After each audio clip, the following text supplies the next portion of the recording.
잃어버렸습니다. 그래서 선생님에게 얘기를 했어요. 선생님, 제가 오늘 신발을 새 걸 신고 왔는데 잃어버렸습니다.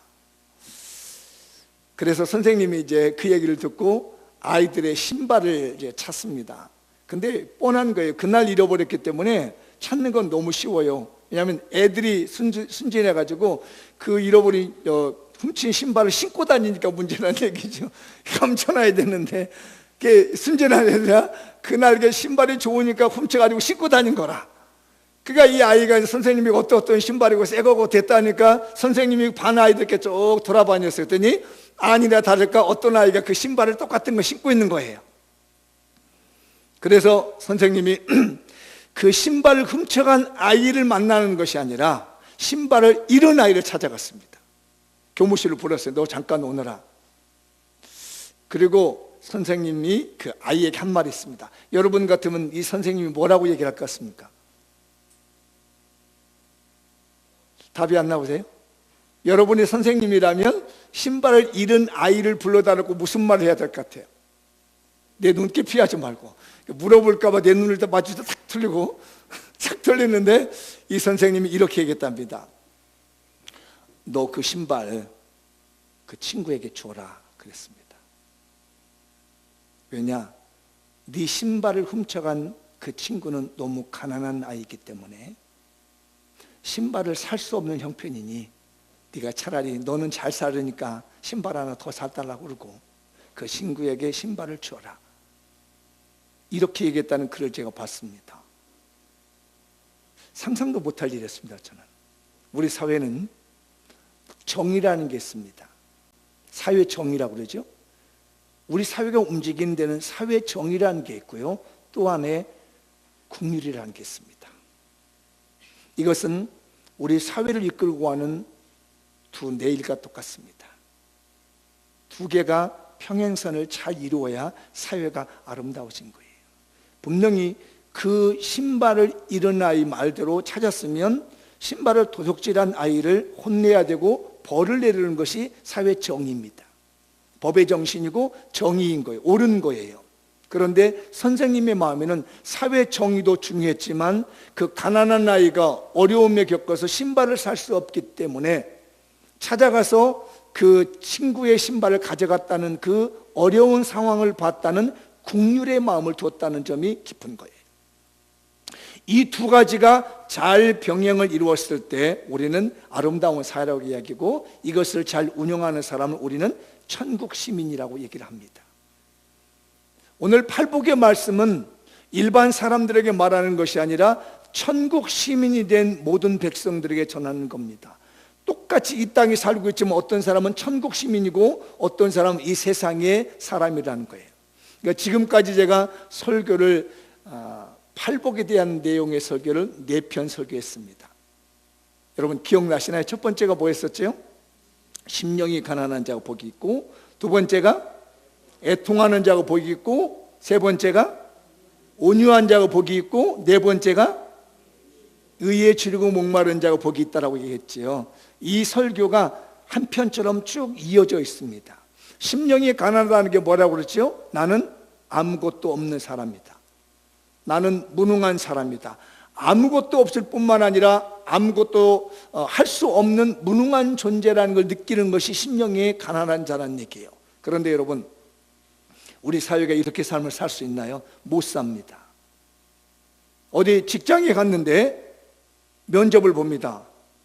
너에 대해서 소개해봐라. 그러면은 나는 아무것도 없고요, 나는 아무것도 할 수 없고요, 이 직장에 와서 해낼 게 하나도 없고요, 이러면 그 사람을 채용하겠느냐는 얘기죠. 안 한다는 얘기예요. 그래서요, 천국 시민과 세상 시민의 살아가는 방법이 다르다는 얘기입니다. 근데 천국 시민은요, 나는 아무것도 없고요, 나는 아무것도 할 수 없고요, 그러다 보니까 뭐가 돼요? 애통하는 눈물이 납니다. 나는 죽은 자 같다는 얘기예요. 슬피 눈물 흘리는 애통하는 자가 돼서 간다는 얘기입니다. 여러분 생각해 보세요. 직장에서 나는 아무것도 할 수 없어, 나는 못해 하면서 눈물 질질 흘리고 있는 사람을 여러분 직원으로 쓰시겠습니까? 채용 안 하죠. 해고시키죠. 뭔가 스펙을 쌓았다든지 해외 연수를 갔다 오네요. 토플이 몇 점이라든지 자기가 있어야 보이는데 아무것도 없단 말이에요. 그리고 눈물만 흘리고 있는 그 사람을 누가 쓰겠느냐고요. 그런데 하나님의 나라의 시민은 다르다는 얘기입니다. 나는 아무것도 할 수 없고 아무것도 가진 것도 없고, 그렇기 때문에 나는 죽은 자 같아서 눈물 흘리며 애통을 하단 말이에요. 그런데 더 봐보라, 온유하다고 얘기합니다. 어떻게 온유해요? 권력이 없어.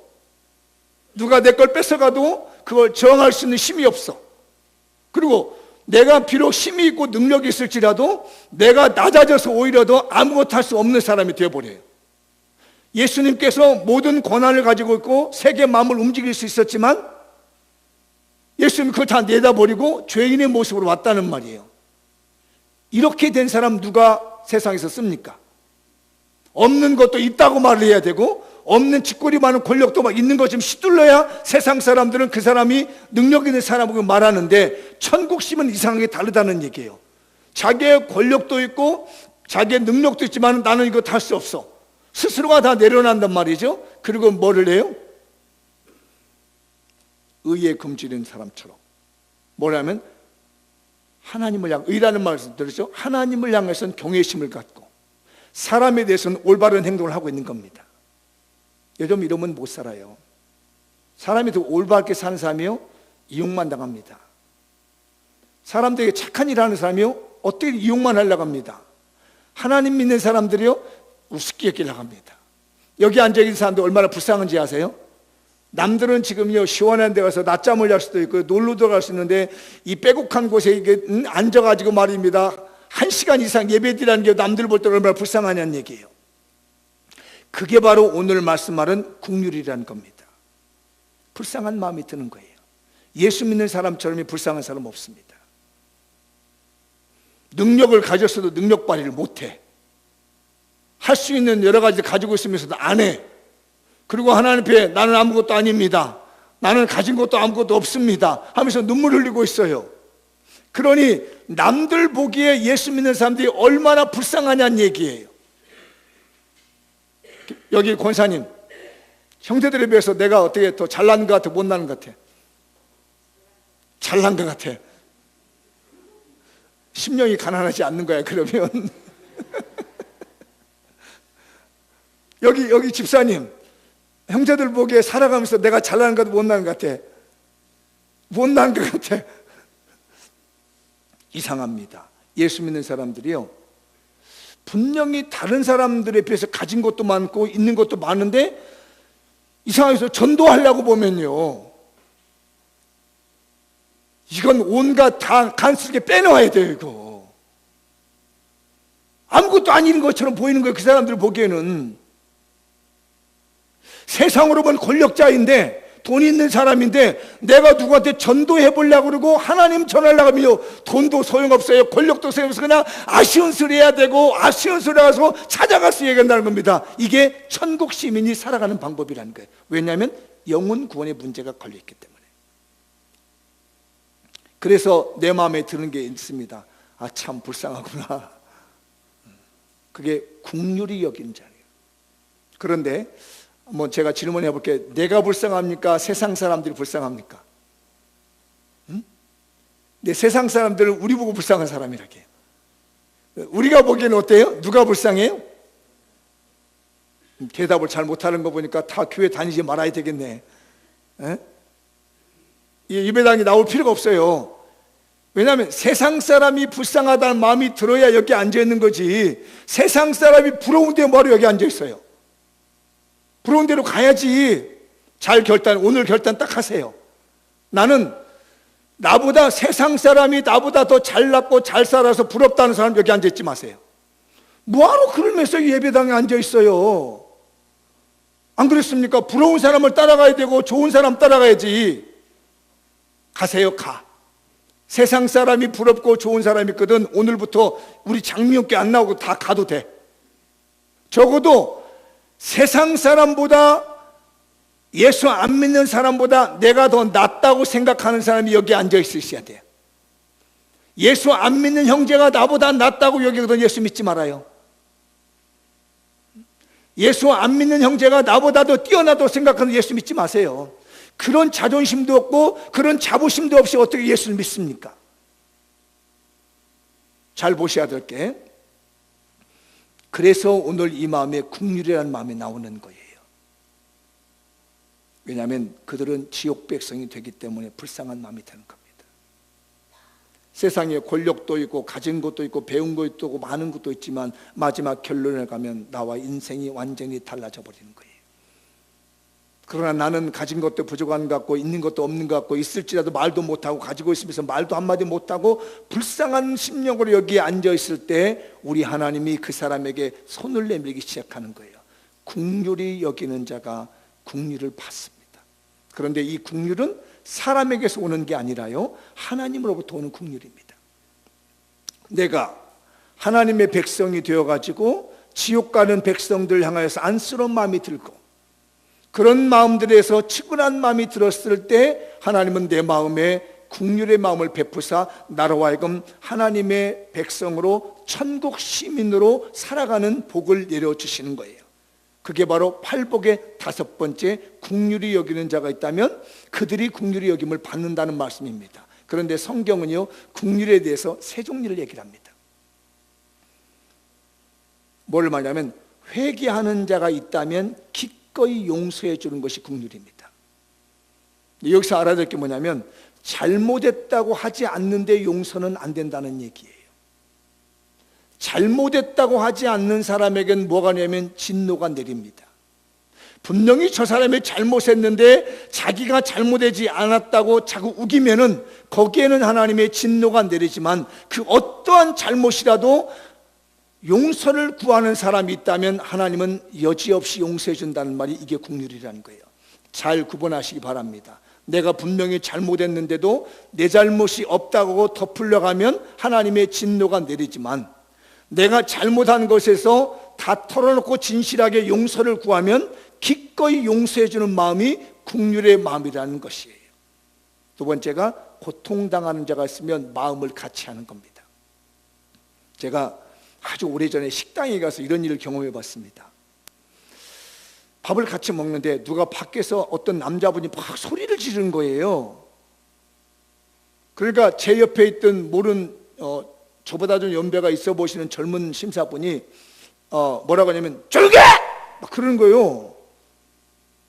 밥 먹는데 시끄럽게 한다는 거예요. 그래서 나 이 일이 어떻게 되는가 봤습니다. 그랬더니 밖에 있는 분이 뭐라고 하냐면 내가 지금 억울해서 저 사람한테 소리 지르니까 내가 소리 지르더라도 이해를 해달라는 얘기예요. 목사인 저는 뭐 그러겠다, 그래 당신이 억울한 일 있으니까 당신이 소리 지르니까 이해를 하고 있는데 그 제 옆에 있던 분이 뭐라고 하냐면 내가 무슨 상관이 있느냐는 얘기예요. 당신에 대해서 당신이 기분 나쁘고 손해봐서 소리 지르는데 내가 왜 그 얘기를 들어주느냐 하면서 딱 자르더라고요. 그 얘기를 들으면서 이분이 아무 말 안 하고 그냥 조용해지더라고. 여러분의 마음은 어땠을 것 같습니까? 저는 그때 안쓰러운 마음이 들었습니다. 얼마나 답답했으면 저분이 소리를 질렀을까. 근데 그 얘기를 듣고 옆에서는 왜 소리 지르냐고 나무라는 그 사람을 보면서 불쌍하다는 생각이 들었습니다. 당신이 그런 일을 경험해보면 정말 똑같은 말을 할 수 있을까 생각이 들더라고요. 사회는 긍휼의 마음이 없습니다. 고통당하는 자와 마음을 같이 하는 것이 긍휼이에요.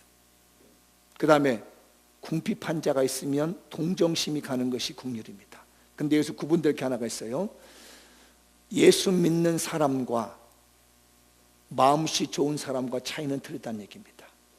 그러니까 휴머니스트들, 사람을 사랑하는 사람의 마음하고 예수님을 믿는 사람의 마음은 틀리다는 거예요. 여기 불쌍한 사람이 있습니다. 1,000원을 주었습니다. 예수 믿지 않는 사람이 불쌍한 마음으로 주는 것과 예수 믿는 사람이 주는 것과 차이가 있습니다. 여러분, 이 차이가 뭐죠?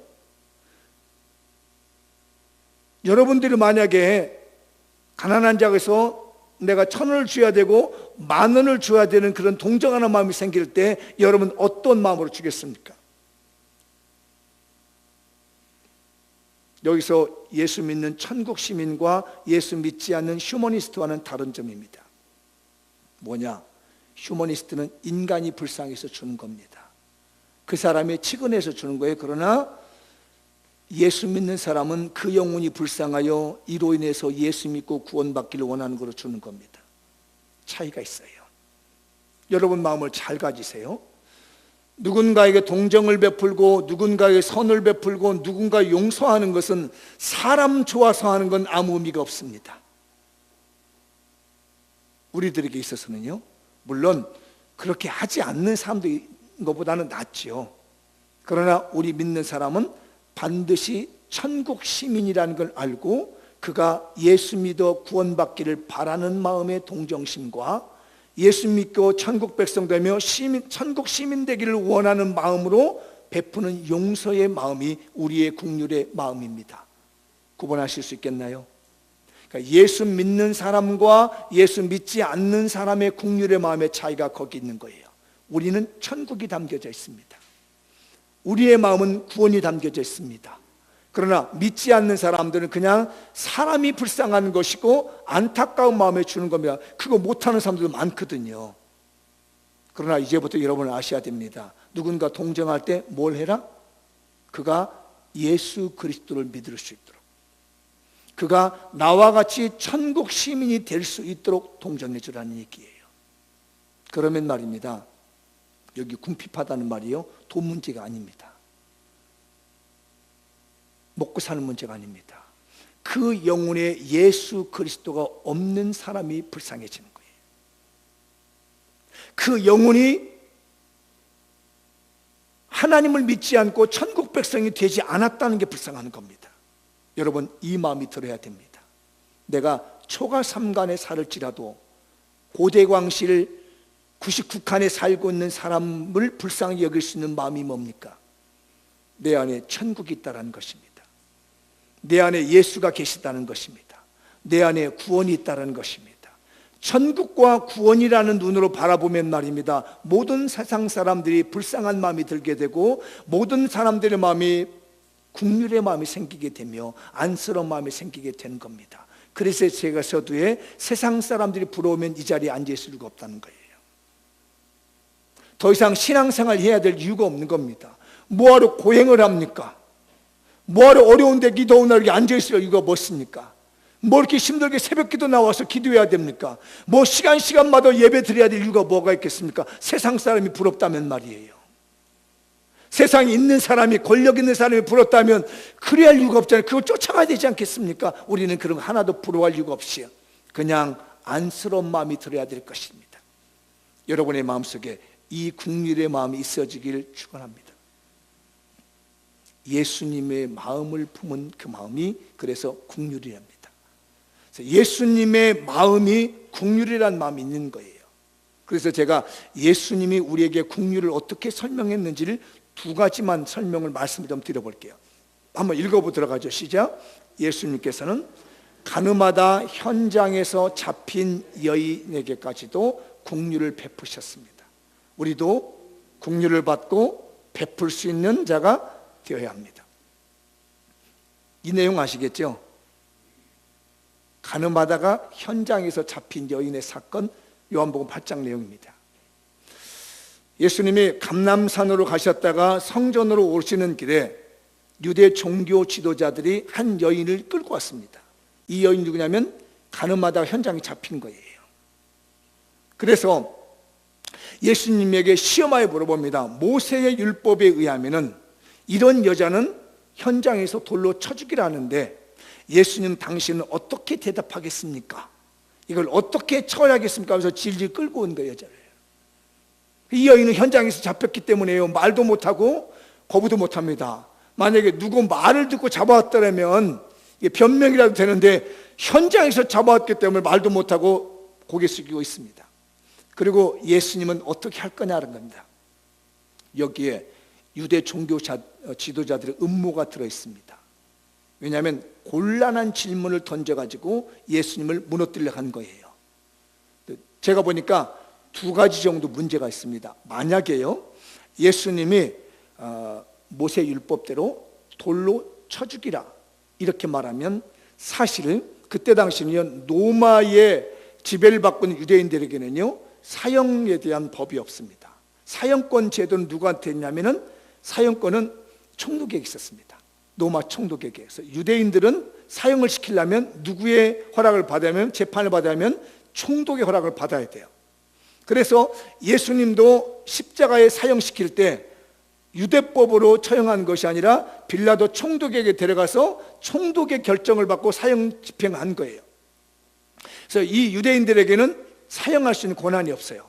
만약에 이 여인을 돌로 쳐 죽이려 한다면 예수님은 뭐가 걸리냐면 살인교사죄에 걸립니다. 그래서 로마 관청에 고발당하는 거예요. 이 예수가 돌로 쳐 죽이려 했다. 그러면 권한을 남용했기 때문에 로마 관청에 고발이 돼. 또 하나 뭐였냐면 예수님 지금까지 뭘 가르쳤냐면 사랑의 법을 가르쳤거든요. 원수를 사랑해라, 이웃을 사랑해라. 이렇게 사랑을 말하고 있는 예수님이 사람을 죽이라고 했으니 당신은 일관성 없는 말을 했다니, 그래서 당연히 선생의 자격이 없다는 얘기예요. 말이 한 말 가지고 두 말 했다는 얘기입니다. 그러니 무슨 예수님에게 권한이 생기겠냐는 얘기죠. 권위가 생겼냐 얘기죠. 사람들 앞에서 완전히 매장시키려고 지금 이 유대인들이 데리고 온 겁니다. 마태복음에 보면은 이런 말씀이 나오죠. 예수님의 가르침 중에 직접적인 얘기가 나와요. 5장 43, 4절 시작. 또 내 이웃을 사랑하고 내 원수를 미워하라 하였다 것을 너희는 들었으나. 지금까지는 원수는 미워하라 했다는 거예요. 이웃은 사랑하지만, 그러나 예수님은 다른 말을 합니다. 44절 나는 너희에게 이르노니 너희 원수를 사랑하며 너희를 박해하는 자를 위하여 기도하라. 이렇게 가르치는 자가 돌로 쳐 죽이라고 그래요? 말이 안 된다는 얘기예요. 그래서 많은 사람들한테 저것 봐라고, 저거 한 말 가지고 두 말하는 쓸데없는 선생이라고 매장시키고, 그 다음에 로마법에다 고소해가지고 로마법으로 말미암아 처형당하게끔 만들려고 가져온 거예요. 근데 만약에 그냥 살려보내라고 하면 무슨 법에 걸리는 줄 아세요? 모세율법에 걸리는 거예요. 아까 말씀드렸죠? 모세율법은 분명히 죽여야 된다고 합니다. 그 사람들이 얘기를 했어요. 모세율법에는 이런 여자는 죽이라고 했는데 어떻게 하느냐? 그러면 죽이지 말고 살려주라 하면 뭐에 걸려요? 모세율법에 저촉돼서 어디에 고발 조치가 되냐면 산헤드린 공회에 고발 조치됩니다. 산헤드린 공회는요, 유대인들의 입법기관이기도 하고 종교기관이라고 하는 의결기관이에요. 한 70명의 회원이 있습니다. 우리나라로 말하면 국회의원 정도 되는 높은 자리예요. 그 주의가 됩니다. 거기다 고발당하는 거예요. 왜? 이 사람이 율법을 어겼다는 얘기입니다. 그러면 유대법에 의해서 예수님이 처벌을 받는 거예요. 어떻게 하겠습니까? 이렇게 하면 로마법에 걸리고 저렇게 하면 유대법에 걸리는 거예요. 그때 예수님이 아무 말씀 안 하시고 뭘 하죠? 땅에다 글씨를 씁니다. 그래서 어떤 학자들은 그 얘기를 해요. 땅에다가 글씨를 쓰는데 그 내용이 혹시 뭐냐 이거예요. 성경은 나오지 않습니다. 뭘 썼는지.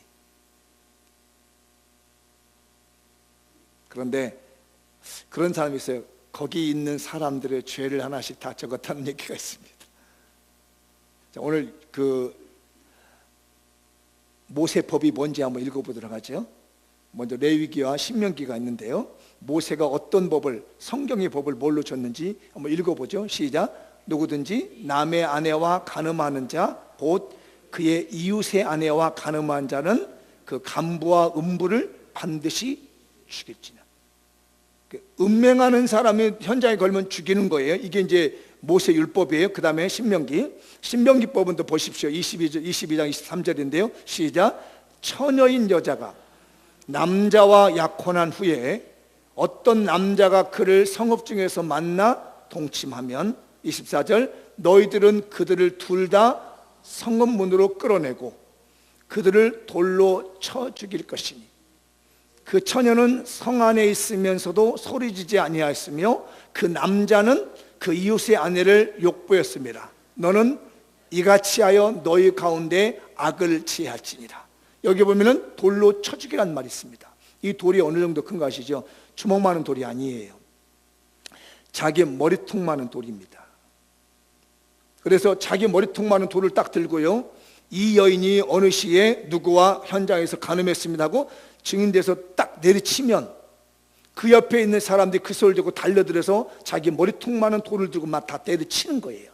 그렇게 해서 죽으신 분이 누구예요? 스데반 집사님이에요. 요만한 돌멩이 가지고 막 던진 게 아니에요. 자기 머리통만한 돌멩이를 갖다가 확 찍어 죽이는 거 이게요.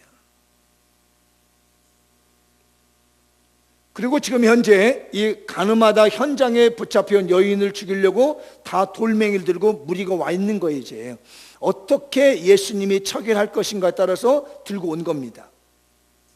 근데 예수님이 글을 씁니다. 근데 제가 기록을 보니까 이런 내용들이 있더라고요. 당시에 유대 종교 지도자들에게 성범죄가 그렇게 많았답니다. 그래서 이 여인을 끌고 온 사람들 대부분이 성범죄를 저지른 사람이에요.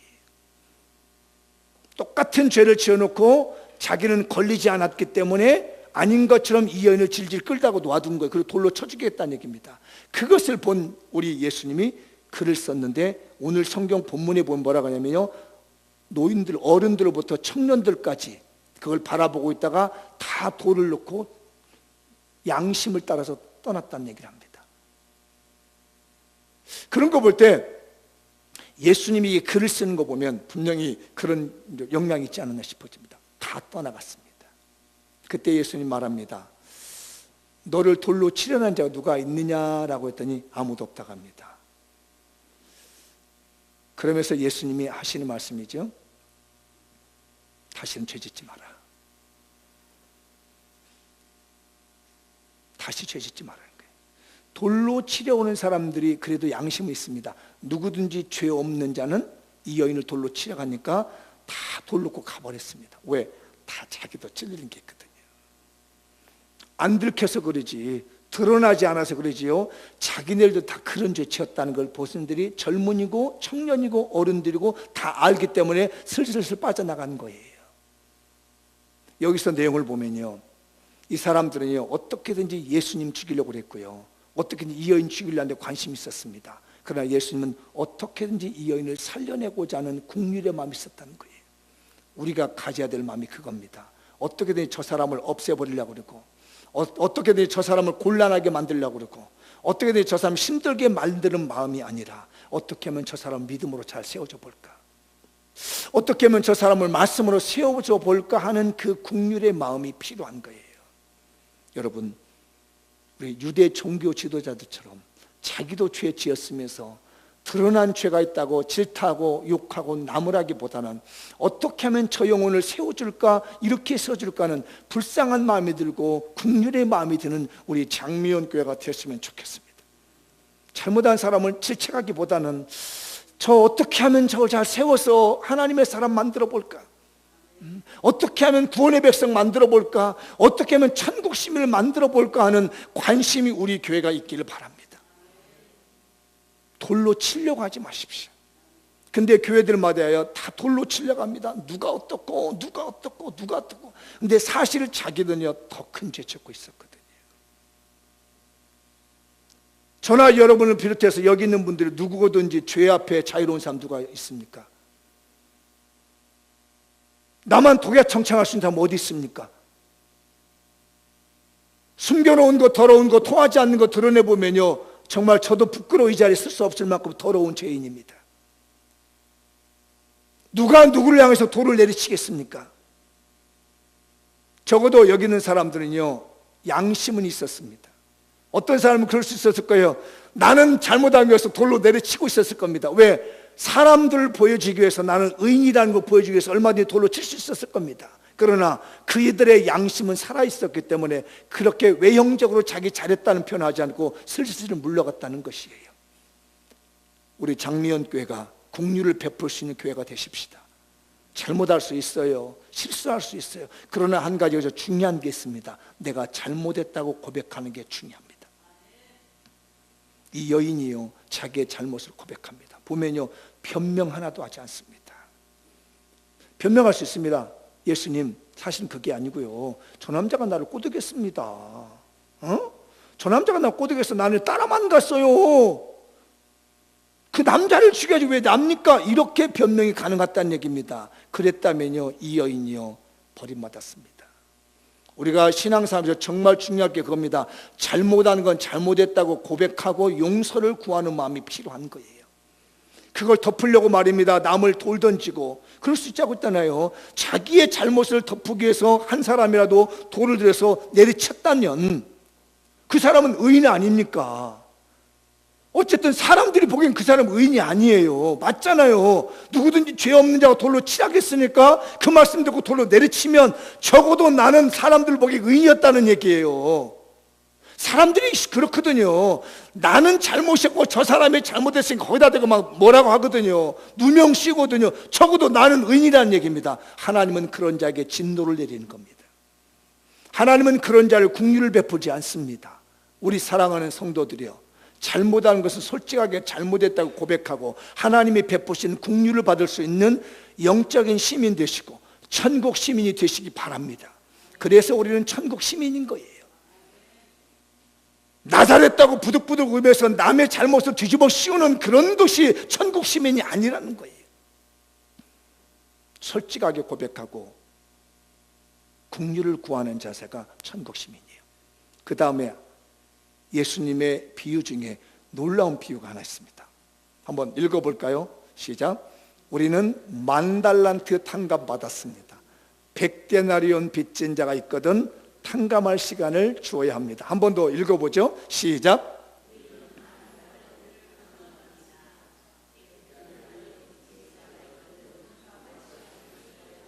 무슨 말인지 아는 사람도 있을 거고 모르는 사람도 있을 겁니다.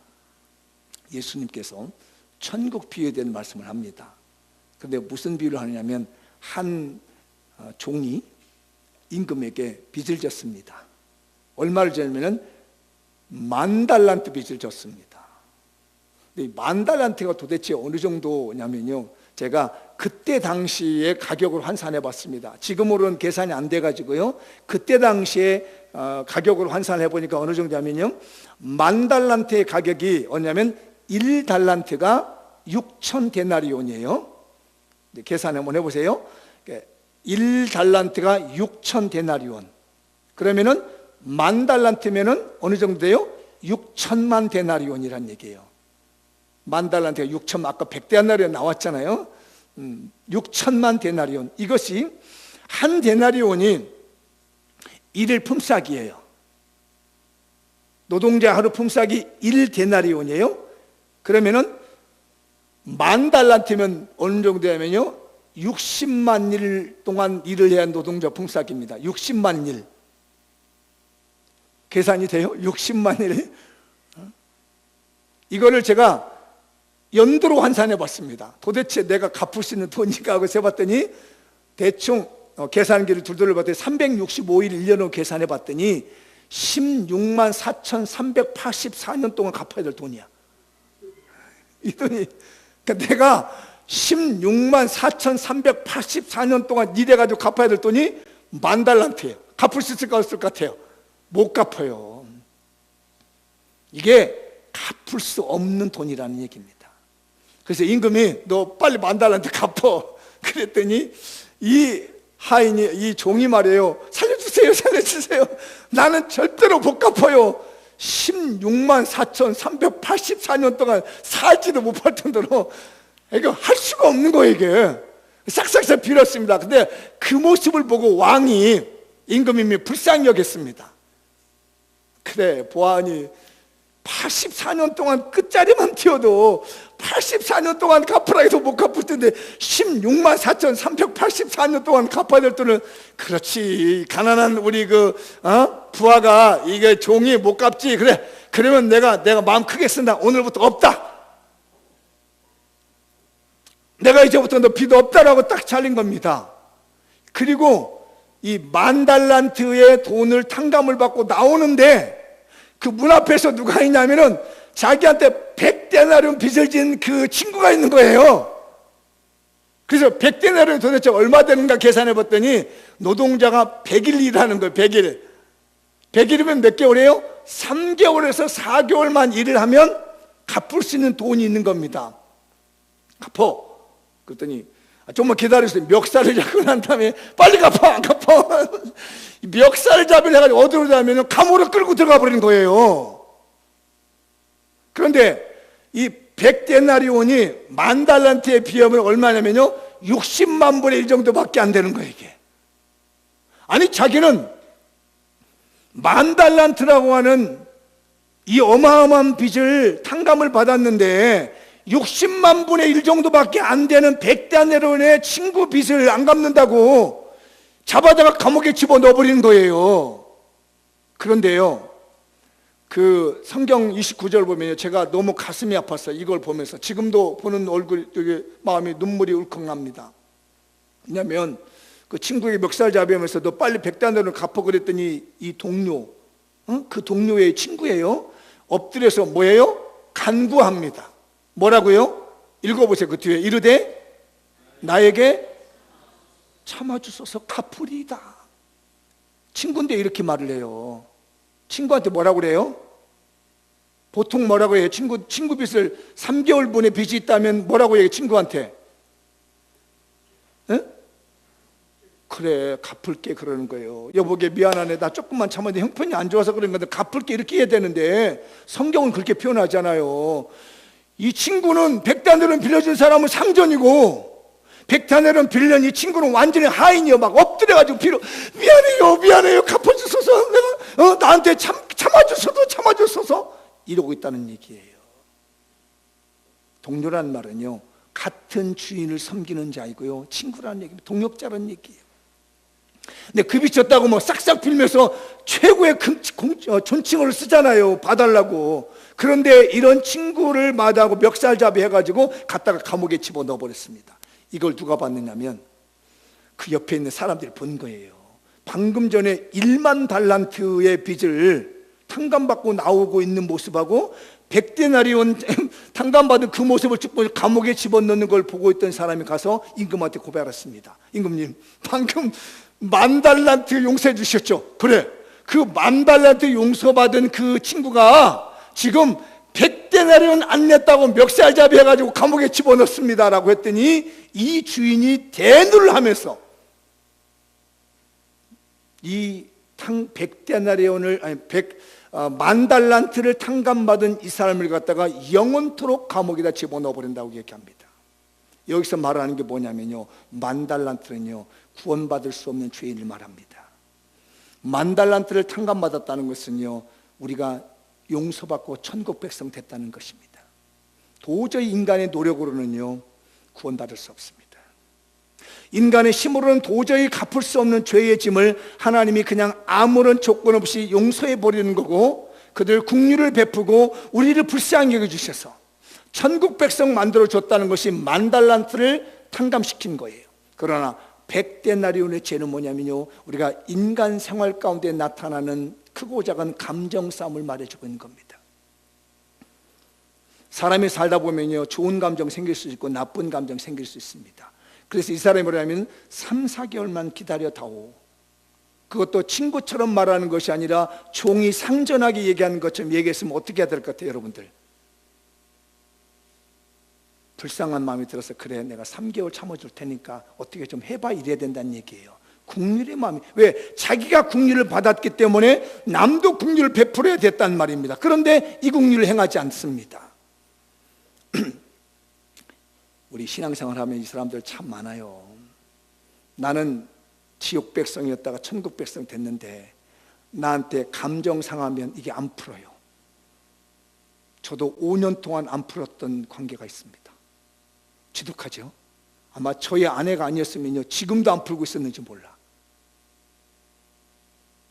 거의 계산을 5년 동안 제 마음을 안 풀었습니다. 그것도 멀리 있는 사람이 아니라 가장 가까운 형제들하고 말입니다.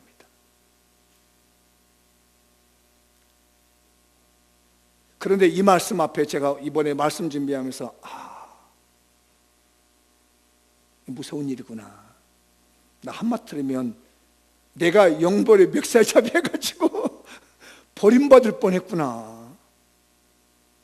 여기서 제가 지혜를 하나 얻었습니다. 잘 들어두십시오. 여러분들도 이 지혜를 배웠는지 모르겠습니다. 남이 용서가 되지 않고 남에게 불쌍한 마음이 들지 않거든 시간을 필요합니다. 3개월과 4개월이 지나면 100데나리온을 갚을 수 있었습니다. 왜? 당장 돈이 없었기 때문에 4개월만 기다려주면 100데나리온 갚을 수 있는 돈이에요. 내가 누군가에 얽힌 감정이 있고 내가 미운 사람이 있거든 당장 해결되지 않는다고 너무 염려하지 마십시오. 시간이 조금 필요할 뿐입니다. 지금 옆 사람, 우리 교인 중에서도 미운 사람이 있을 거고요, 용서가 되지 않는 사람이 있을 겁니다. 불쌍한 마음이 들지 않는 사람이 있을 겁니다. 괜찮습니다. 대신 시간이 조금 필요합니다. 약간의 시간이 필요합니다. 3개월, 4개월 정도라고 시간이 필요한 것처럼 그걸 받아들이고 긍휼을 베풀기까지는 시간이 필요하니까 그 시간 동안에 여러분의 마음이 긍휼의 마음이 생기도록 기도하셔야 됩니다. 이거 오래가면 말입니다, 천국 백성 아닙니다. 여러분 이거 못 풀면 여러분 천국 시민 아닙니다. 이 5번째 복은요, 천국 시민에게 주는 복입니다. 그 사람이 불쌍하게 보여야 됩니다. 그러면서 저의 마음속에 온 마음이 있습니다. 저의 마음에 불쌍한 마음이 들었습니다. 그래서 저도 어느 날 그 집 식구들 다 저의 차에 태워가지고 저기 인천에 있는 횟집 주문해가지고 다 모셔다가 집에 가서 모셔다가 횟집 와서 식사해드리다가 인천 우리 또 여기 연안부도 가서 또 고기 사다가 생선 사다가 그래서 집에다가 모셔드리면서까지 제 마음에 5년 동안에 응어리졌던 마음을 풀고 긍휼이라는 것이 무엇인지를 배우게 됐습니다. 여러분 시간이 조금 필요합니다. 그러나 끝까지 못 풀고 가면 그 사람 천국 백성 아닙니다. 여러분의 마음속에 응어리진 거, 무거운 증거 끝까지 못 풀면 여러분 천국 시민이 받는 복이 아니고 여러분 어쩌면 지옥 백성인지 몰라요. 그러나 단지 시간이 필요합니다. 시간을 두시고 내 마음에 응어리지고 긍휼의 마음이 생기지 않는 것이 긍휼의 마음이 생길 수 있도록 기도와 애씀이 필요합니다. 그러기 위해서는 전제 조건이 있죠. 심령이 가난해져야 되고요, 애통하는 마음이 있어야 되고요, 온유한 마음이 생기고 의에 줄이고 목마른 마음이 생기면 그제서야 내 안에 긍휼의 마음이 생기게 되고 누군가가 불쌍히 여기는 마음이 생기게 될 겁니다. 얼굴에 도끼를 하고 다니지 마십시오. 여기서 보면 말이면 그 얼굴이 보입니다. 얼굴에 도끼가 들어있는 사람들이 있습니다. 도저히 용서가 되지 않는 것, 도저히 이해가 되지 않는 것, 도저히 풀지 못하는 감정 때문에 얼굴에 도끼 서려 있는 사람이 있습니다. 시간이 좀 필요하니까 여러분의 마음을 만지시고 성령께서 여러분의 마음을 다 만지셔서 되레 돌이켜서 불쌍한 마음이 들고 내가 불쌍한 것이 아니라 그가 더 불쌍한 마음이 들었을 때 하나님은 모든 사람에게 긍휼을 베풀어 주시리라 믿습니다. 마무리를 한번 지어보겠습니다. 시작. 자신의 잘못을 기꺼이 고백하고 겸허하게 자신을 내려놓는 자에게 지체 없이 용서와 긍휼을 베풀어야 합니다. 다음, 누군가를 즉시 용서하고 긍휼을 베풀기 힘들거든 시간을 두고 자신을 다스려야 합니다. 마지막, 결국에는 기꺼이 긍휼을 베풀 수 있는 천국 시민이 되어야 됩니다. 천국 시민은 긍휼을 베푸는 시민입니다. 세상 시민은 긍휼을 베푸신 여유가 없습니다. 우리 천국 시민으로서 긍휼을 베풀며 살아가는 신령한 복을 받으시기 바랍니다.